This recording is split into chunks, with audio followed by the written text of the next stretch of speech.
राष्ट्रवादी काँग्रेस पक्षाची रायगडपासून सुरू झालेली निर्धार परिवर्तन यात्रा आज खडकवासला मतदारसंघात तुफान गर्दीमध्ये पार पडली।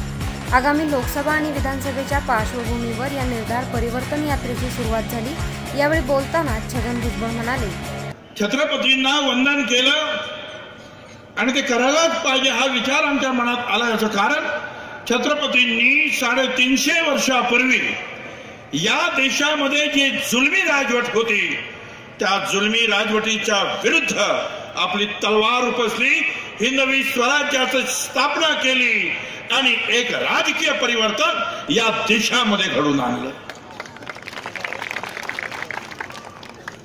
आणि त्याच रायगडाच्या पायथ्याशी चौदार तळ्यावर डॉक्टर बाबासाहेब आंबेडकरांना आम्ही वंदन केल्याचं कारण जो मनोवाद 5000 वर्ष तुम्हाला आम्हाला छळीत होता, जी मनुस्मृती बहुजनांना शिकण्याचा अधिकार नाही, महिलांना शिकण्याचा अधिकार नाही, जनावरांसारखी वागणूक सर्व बहुजन समाजाला आणि महिला समाजाला मिळत होती। महात्मा फुलांनी सांगितलं होतं, महार मांग निंदा ठावी नाही व्यथा, जाळा मनुग्रंथा अग्नीमध्ये। आणि 25 सप्टेंबर 1927 ला डॉक्टर बाबासाहेब आंबेडकरांनी तो मनुग्रंथ त्या चौदार तळ्यावर जाळला आणि नंतर या देशाला एक अभूतपूर्व अशी घटना दिली। आणि म्हणून आम्ही म्हणतो, 2 राजे इथे गाजले महाराष्ट्राच्या पुण्यभूमीवर, 2 राजे इथे गाजले महाराष्ट्राच्या पुण्यभूमीवर, एक तो राजगडावर, एक चौदार तळ्यावर।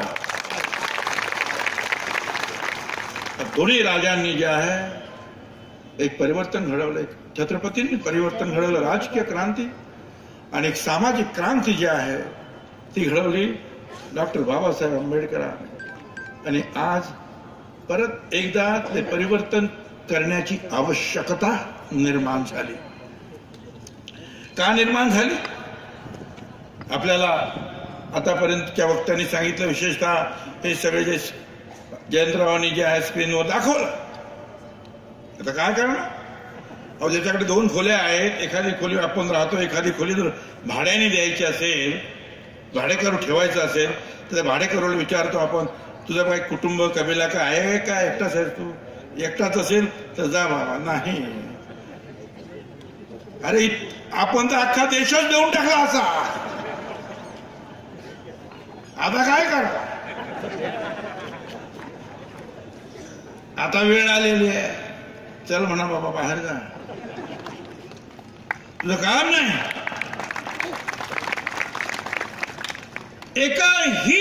एकाही फ्रंटवर हे सरकार यशस्वी ठरलं नाही। कायदा सुव्यवस्था असेल, शेतकऱ्यांचे प्रश्न असतील, बेरोजगारांचे प्रश्न असतील, महागाई असेल, पेट्रोल असेल, एकही नाही। सगळीकडे दादागिरी दादागिरी दादागिरी। दादरी नावाच्या गावामध्ये एका मुसलमान बांधव अखलाक, त्याच्या घरामध्ये म्हणे गोमांस आहे, बीफ। फक्त संशय, त्या अखलाकला बाहेर काढला, त्याच्या बायका पोरांच्या समोर त्याचे तुकडे केले, ठार मारलं त्याला। सुबोध कुमार नावाच्या इन्स्पेक्टरने ते मांस जे आहे लॅबोरेटरीत पाठवलं, चौकशी केली आणि ते गोमांस नव्हतं, बीफ नव्हतं। अखलाक कायमचा गेला, बायका पोरं त्याची रस्त्यावर आली। तर सुबोध कुमारची बदली बुलंद शहरामध्ये झाली, परत गोमांस गोमांस गोमांस आवई उठली, पोलीस चौकीला घेराव पडला। तर सुबोध कुमार आला, म्हणाला मी चौकशी करतो कुठे गोमांस आहे। सगळं काय ठरवून होतं, कोणी ऐकायला तयार नाही, चौकीला आग लावण्यात आली। सुबोध कुमारला, इन्स्पेक्टरला खाली पाडलं, त्याला तुडवलं, त्याच्या कमरेचं पिस्तूल काढलं आणि त्याला गोळ्या घातल्या। काय कायदा सुव्यवस्था आहे? इन्स्पेक्टरला गुजरातमध्ये दलित समाजाचा एक नवरदेव केवळ घोड्यावरून आला, तू घोड्यावरून का आलास म्हणून त्याला खाली खेचून मार। ह्या देशामध्ये आपल्या इथे सुद्धा पुण्यामध्ये इकडे तिकडे आता खूप ऐकायला येतं, कितीतरी अत्याचार, अन्याय, कायदा सुव्यवस्था नावाला सुद्धा राहिला. आता मी सांगितलं पहले ही मीटिंग में कर्ज माफी कर दूंगा साहेब म्हणाले होते. आमच्या इकडे कांद्याचा प्रश्न आहे बाबा. मी जिथून आलो निवडून तिथून त्या येवल्याला लासलगाव म्हणजे आशियातला कांद्याचं कोठार. आपले सगळे भाऊ पण सगळे शेतकरी आहेत. अरे कांद्याचे भाव एवढे पडले 800 रुपये पर क्विंटल खर्च आहे आणि म्हणतात 50 रुपये 60 रुपये 100 रुपये सगळा कांदा नांगरून टाकतात, रस्त्यावर फेकतात. रस्ता रोको केला, रेल रोको केला, सगळं केलं. सरकारचे डोळे उघडत नाही. 200 रुपये दिले म्हणे. अरे 800 रुपये खर्च आहे, 200 रुपयाने काय होतं.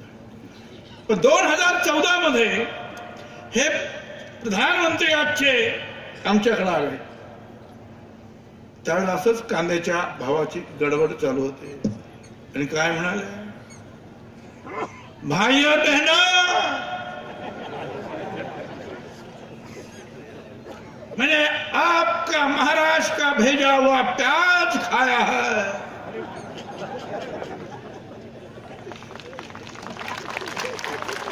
मित्रों, आपने भेजी हुई कपास, इससे हमने कपड़े सिलाए हैं. और कहते हैं ना, जिसका नमक खाते हैं उसको भुला नहीं करते.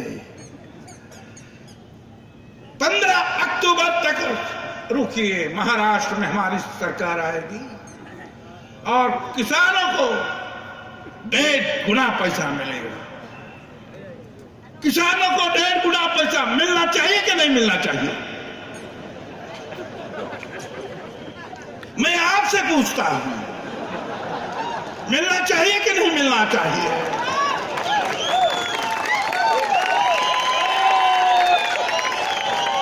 मिलना चाहिए.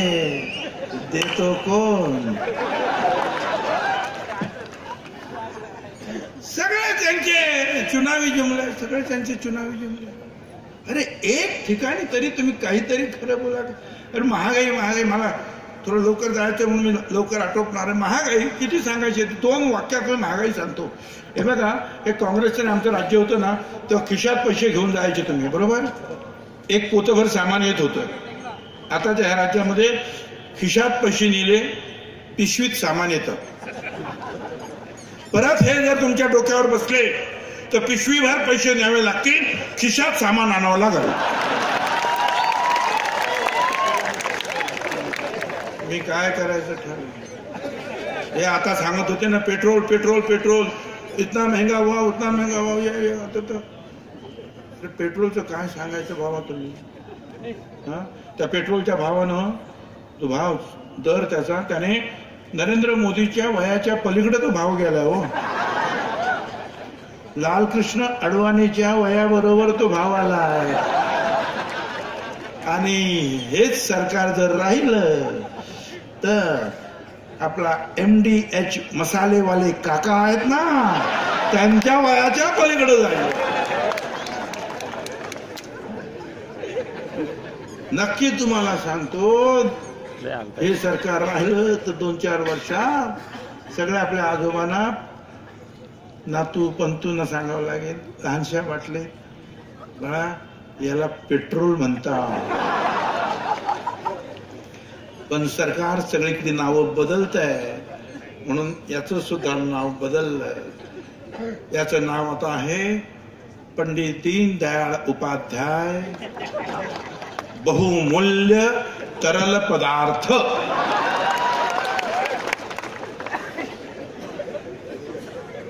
एवढी सगळी महागाई होणार आहे, काय सांग. हे आमचे साहेब जे आहेत ना, त्यामुळे नेहमी सारखं सांग, मैं चाय बेचता था. अरे आप चाय बेचते थे तो मैं भी भाजी बेचता था.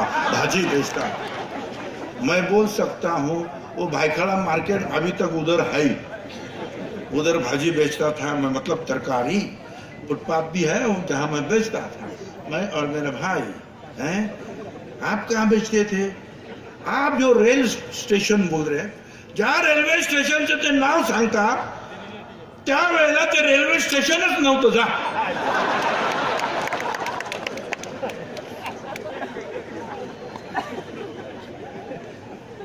ते प्रवीण तोगडे आता म्हणतात, अरे मी 40 वर्ष यांच्या बरोबर एकदा सुद्धा यांनी चहा विकला नाही, एकदा सुद्धा विकला नाही यांनी चहा.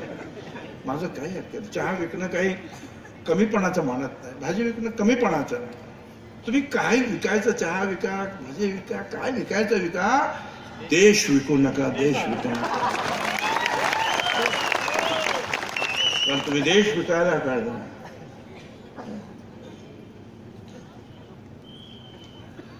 नोटबंदी केली तुम्ही, म्हणजे काला धन वापस लाना.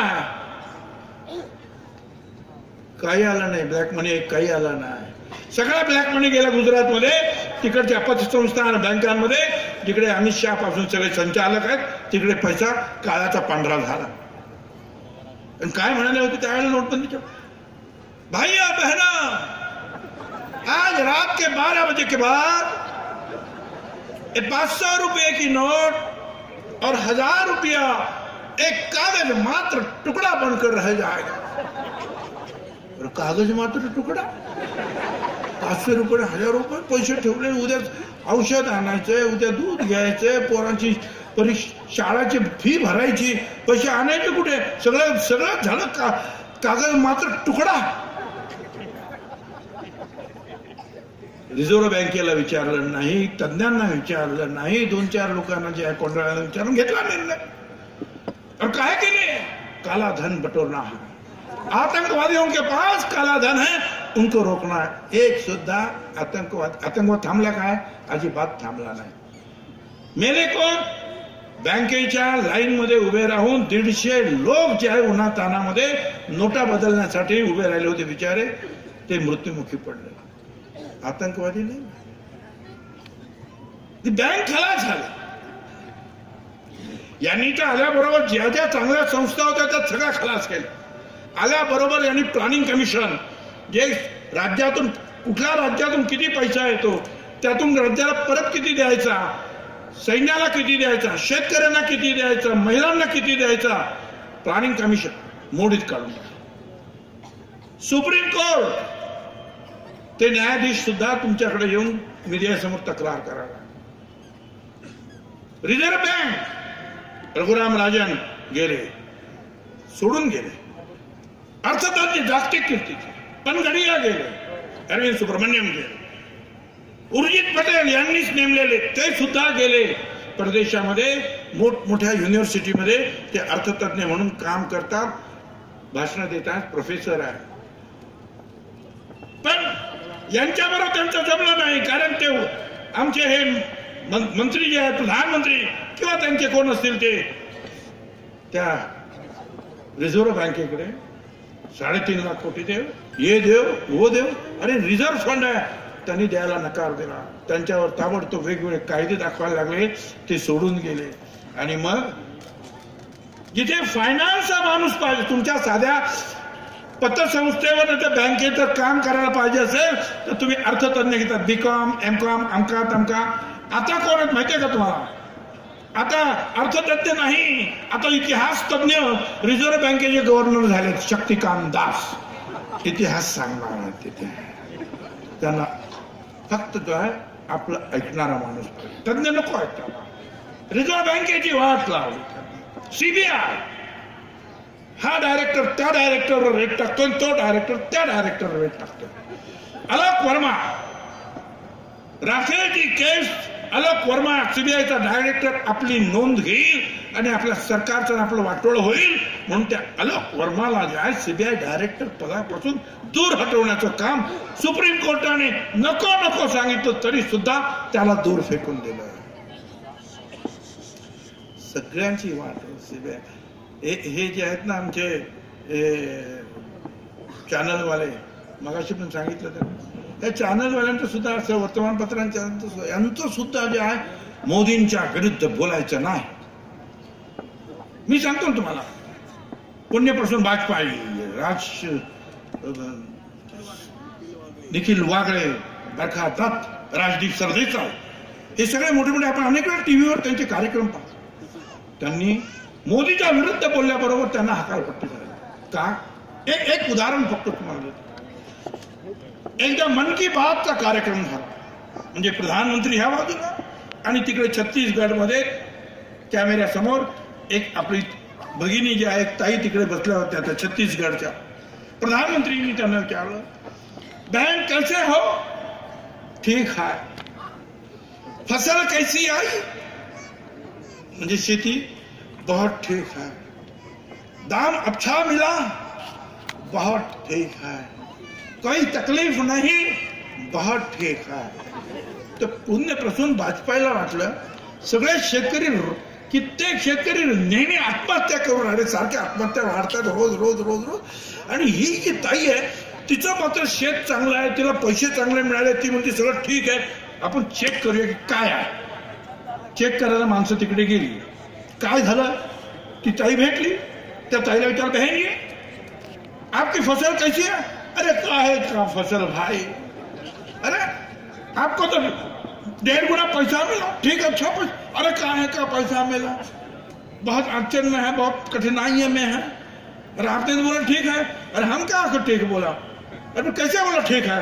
अरे वो तो पुलिस और अफसर लोग आए, बोले कि हम बैठ जाना, उधर से कोई पूछेगा आपको, बोलेगा ठीक, जो भी कुछ बोलेगा बोलेगा ठीक है, ठीक है.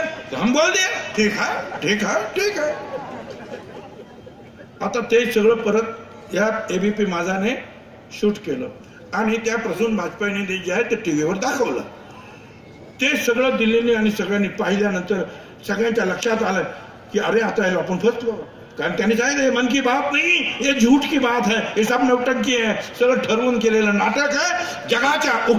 जगाच्या समोर सगळं उघडं झालं यांचं नाटक. ताबडतोब त्या मालकांना फोन. दुसऱ्या दिवशी पुण्यप्रसून वाजपेयी चॅनलच्या बाहेर. अशा रीतीनं आतापर्यंत सगळ्यांना फसवण्याचं काम झालं. सगळ्यांचे आवाज बंद. आता तुम्ही सांगा की गॅस फार महाग झाला. हो, महाग झाला तर खरंच आहे. पण एका ठिकाणी आमच्या प्रधानमंत्र्यांचं भाषण IIT मध्ये, म्हणजे इंजिनिअरिंगची सर्वोच्च संस्था, उच्च संस्था, त्यातल्या इंजीनियर समोर भाषण का? मग प्रधानमंत्र्यांचा, मैं जा रहा था, एक नाली के पास एक आदमी चाय बना रहा था. मैंने नाली के पास चाय क्यों बना रहा? आज मैं बहुत होशियार था. गटर चलता है ना, गटर, तो उसमें गैस बनता है. तो वो आदमी ने क्या किया कि एक पाइप गटर में, नाली में डाल दिया. दूसरा मुंह जो है वो चूल्हे को जो है, सिगड़ी जो है उसको लगा दिया. सिगड़ी जलती रही, चाय बनता रहा. आता बघा किती माझ्या आया बहिणीनो, किती सोपी गोष्ट सांगितली प्रधानमंत्र्यांनी. आपला सिलेंडर मोकळा झाला तर 1000 रुपये द्यायच्या ऐवजी नाली, पाईप, त्याचं तोंड लावायचं आपल्या सिलेंडरला. फुकट गॅस, घर घर नाली, घर घर गॅस, घर घर नाली, घर घर गॅस. जिसकी लाठी उसकी भैंस. बनेगा पकौड़ा, बनेगी चाय, स्कूल कॉलेज भाड़ में जाए. आम आदमी से मन की बात, अदानी अंबानी से धन की बात.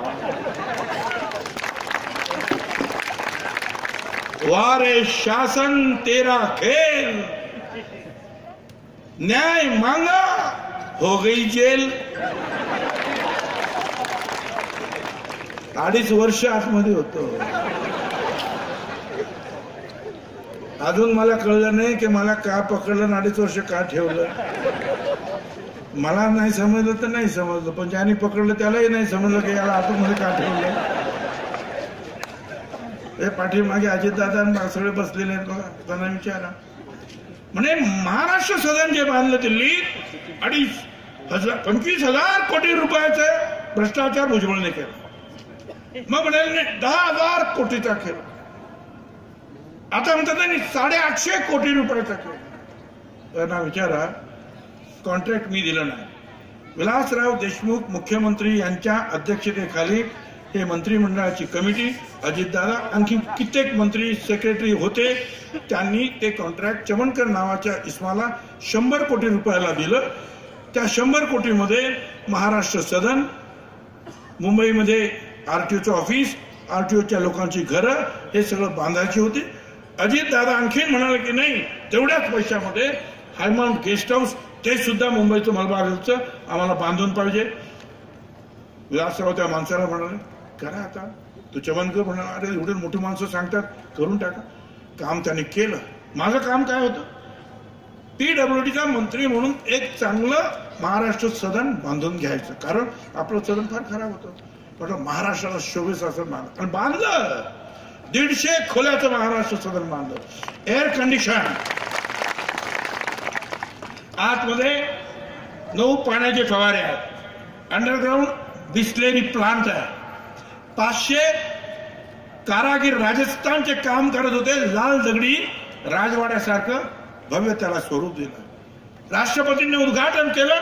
सांगितलं राष्ट्रपती भवनानंतर दिल्लीतील उत्तम वास्तू म्हणजे महाराष्ट्र सदन. आणि ते महाराष्ट्र सदन ओळखावं कसं, दिल्ली के तख्त राखितो महाराष्ट्र माझा, शाहिरानं म्हटलं त्याप्रमाणे त्या महाराष्ट्र सदनच्या समोर प्रचंड मोठा पुतळा छत्रपती शिवरायाचा, छत्रपती शिवाजी महाराजांचा, दिल्लीच्या म्हणजे तख्तावर, सिंहासनावर बसलेला, असं वाटतं की दिल्लीच्या तख्तावर महाराष्ट्र विराजमान झाले आहे. लोक म्हणतात शिवाजी महाराज हे महाराष्ट्र सदन.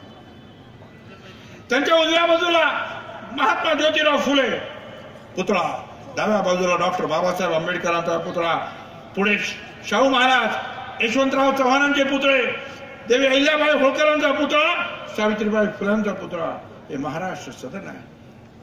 अमित शहा तिकडेच मिटिंग घेतात, त्यांना ते खूप आवडतं. नरेंद्र मोदी एकदा आले, 1 तास त्यांनी ते सगळं फिरून पाहिलं. बहुत बढ़िया है. मुख्यमंत्र्यांना विचारलं, बहुत खर्चा आया होगा.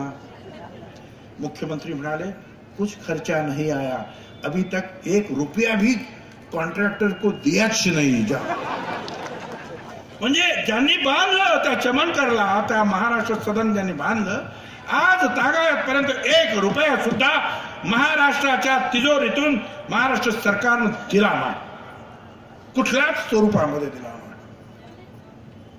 विचारा, अर्थमंत्री होते साहेब अजितदादा, त्यांना सगळं माहिती. 1 रुपया दिला नाही आतापर्यंत. आणि माझ्यावर आरोप काय, 850 कोटी रुपये त्यांनी मला दिले आणि मी खाल्ले. 100 कोटीचं कॉन्ट्रॅक्ट, त्याला 1 रुपया मिळाला नाही. मी 850 कोटी खाल्ले. दुसरा खासदार म्हणतो, कमाल हो गया, महाराष्ट्र सदन बहुत सुंदर, बनाने वाला अंदर. अरे मी त्याला म्हटलं, 100 कोटीचं कॉन्ट्रॅक्ट, त्यांना 1 रुपया तुम्ही दिला नाही. मी 850, 100 कोटी, 850 कोटी कोण मला देईल. 5 फुटाची म्हैस ती गाभण राहिली, ती बाळंत झाली, तर त्या 5 फुटाच्या म्हशीला 15 फुटाचं रेडकू होईल का.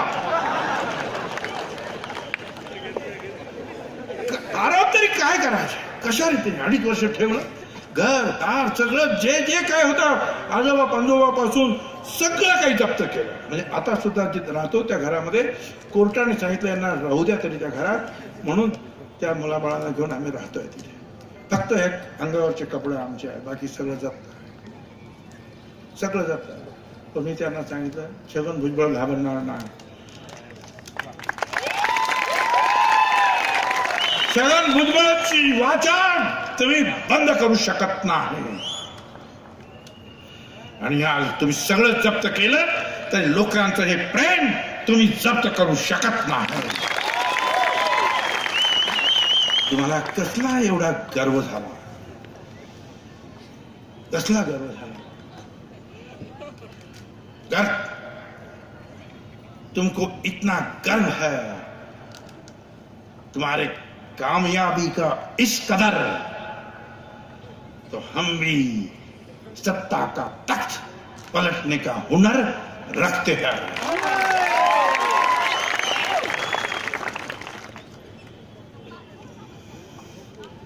आणि हे सगळं का करतात ते जे सांगतात ना ते सगळं फेल होत आहे। मग अशी जे स्क्रीनिंगवर पाहिलं ना, स्क्रीनवर त्याच्याप्रमाणे हे आमच्या दिल्लीच्या शेठचं काय सांगायचं होतं मला, यांची डिग्री फेल, यांचं घर फेल, लग्न फेल,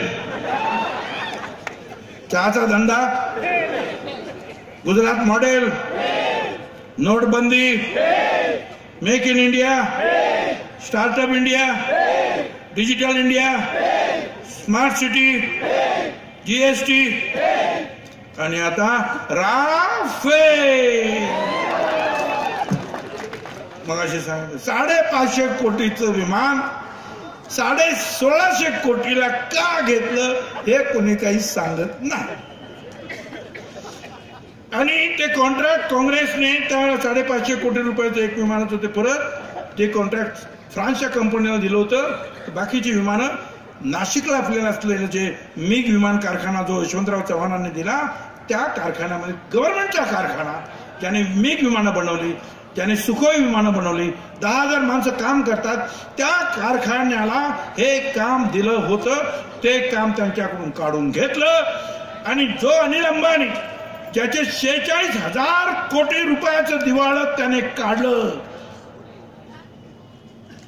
बुडाले अशा बुडीत खात्या असलेल्या अनिल अंबानीला 40,000 कोटीचं काम दिलं।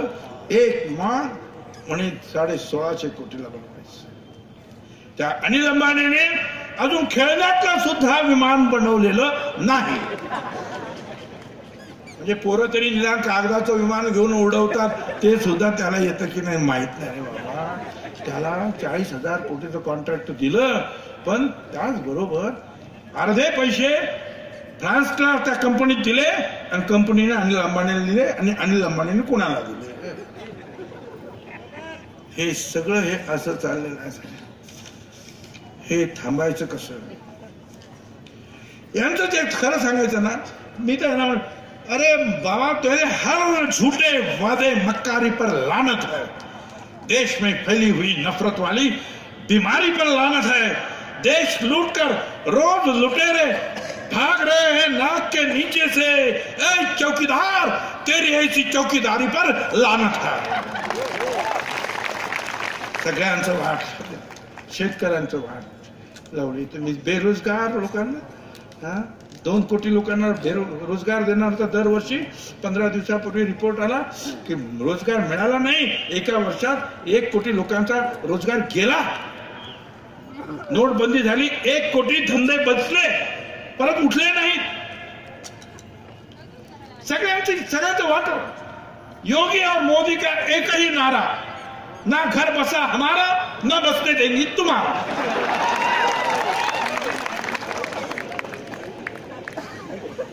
काय करायचं या अशा सगळ्या परिस्थितीमध्ये आपण त्यांना काही विचारलं ना, त्याचं उत्तर सुद्धा देत नाही। लोकशाहीमध्ये उत्तराची अपेक्षा आहे की नाही? प्रश्नाचं उत्तर त्यांना विचारलं, काळा पैसा आणणार होते भारतात, काय झालं? उत्तर काय?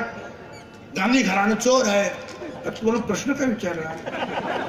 काळा पैसा आणणार होते तर काय झालं? नाही, गांधी घराणं चोर आहे। बरं, तुम्ही 15 लाख रुपये देणार होते प्रत्येकाच्या खात्यात, काय झालं? राहुल गांधी पप्पू है। 15 लाखाचं काय झालं?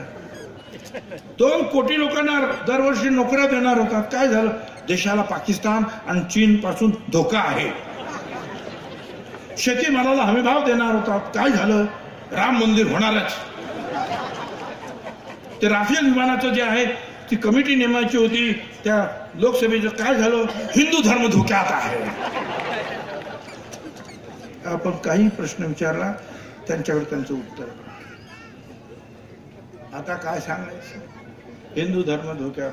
2014ला ज्या वेळेला मोदी मत मागायला आले त्यावेळेला त्यांनी एकदाही राम मंदिर हा शब्द उच्चारला नाही। त्यावेळेला ते म्हणत होते विकास विकास विकास, मोदी मोदी मोदी विकास। भाई और बहनों, हमारे गुजरात में इतनी तरक्की की है मित्रों। हमारे गुजरात में भैंस तो भैंसा भी दूध देता है। आपण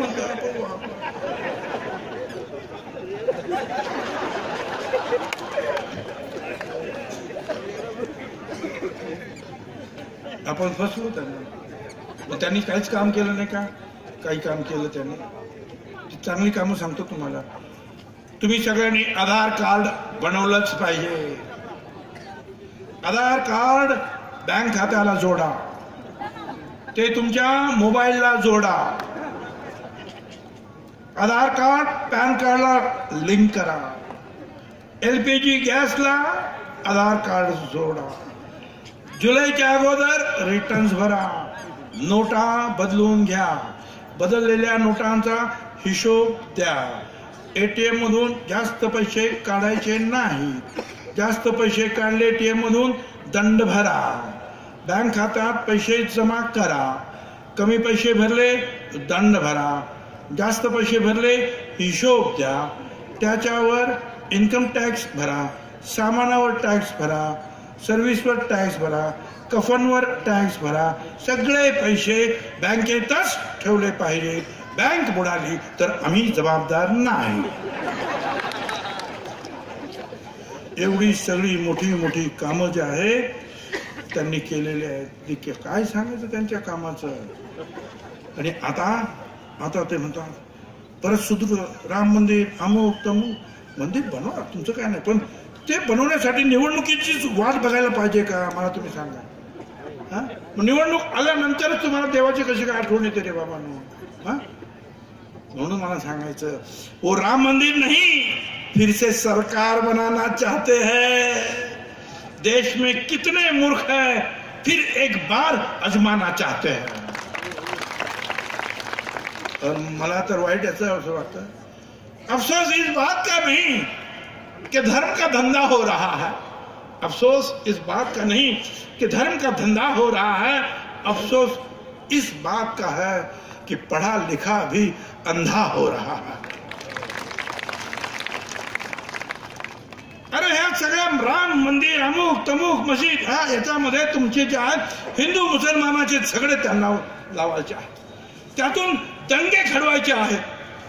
मला 92-93 ची सगळी माहिती ज्यावेळेला बाबरी मस्जिद शहीद झाली, अरे मी मुंबईचा 2 वेळा महापौर होतो, 2-3 वेळा तिथे आमदार झालो, 20-25 वर्ष कॉर्पोरेटर होतो, पण कधी ते आयुष्यात कधी ते पाहिलं नाही। ते मी मुंबईला पाहिलं, मुंबईच्या हमरस्त्यावर शेकडो प्रेतं अशी पडली होती, कोणाचं डोकं फोडलेलं आहे, कोणाचं पोटातून सगळा कोथळा बाहेर काढलेला, हिंदू इकडे पडला मरून, मुसलमान इथून रक्त पाक होऊन पडलेला आहे। 4-4 दिवस हजारो प्रेत रस्त्यावर होती। आता एक दिवस जरी 2 तास एखादं जनावर जरी रस्त्यावर असलं तर म्युन्सिपाल्टी घेऊन जाते। माणसं मरून पडलेली 4-4 दिवस उठवली गेली नाही। तुम्ही मरा, तुम्ही रक्त सांडा, तुम्ही आम्हाला मतं द्या आणि आम्हाला राज्य करू द्या, हा यांचा धंदा आहे। मला तुम्हाला सांग, नासिरुद्दीन शाह हे आमचे एक मोठे कलाकार पण विद्वान आहे।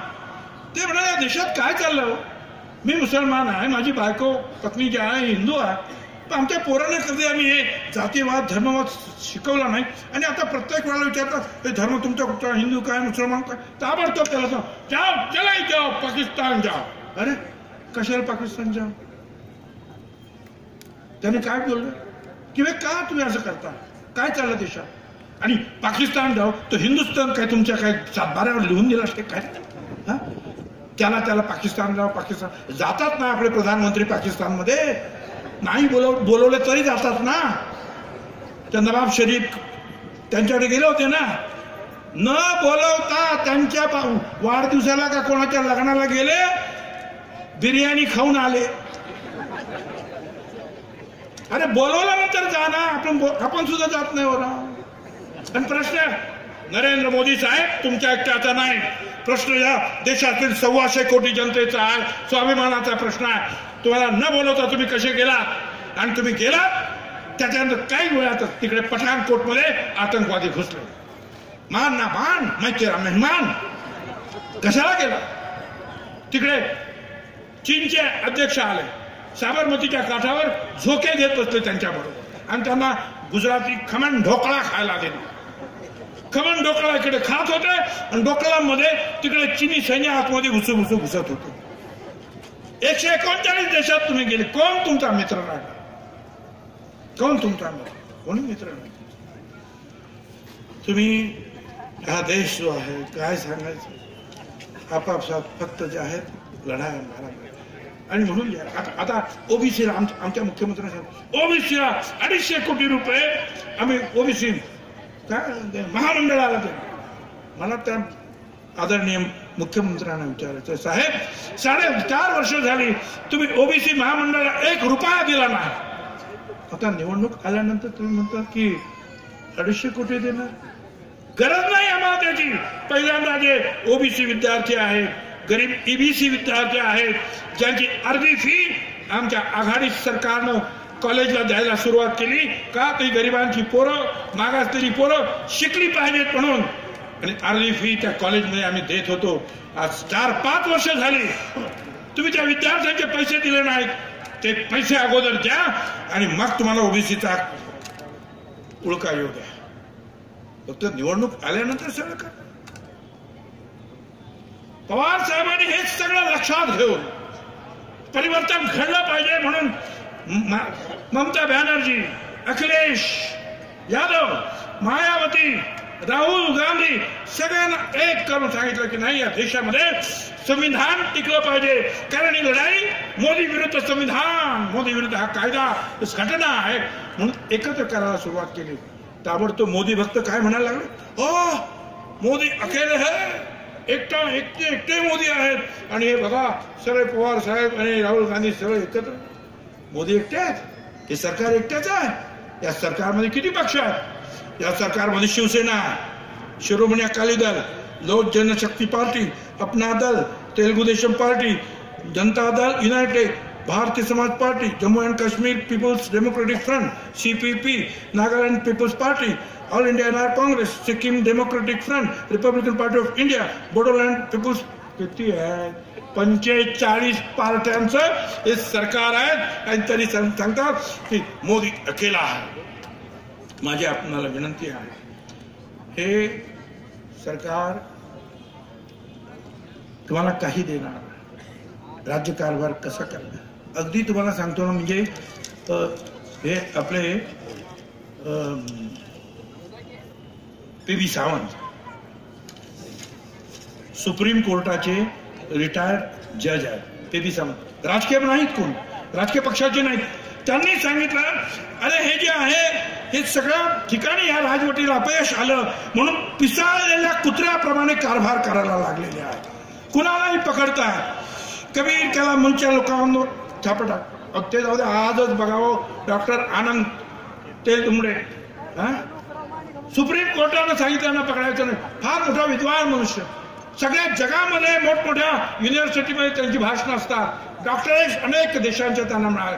त्यांना कारण नसताना पकडलं पुण्याच्या पोलिसांनी. आणि ताबडतोब या सेशन कोर्टाने सगळ्यांना कशाला पकडलं, ताबडतोब सोडा.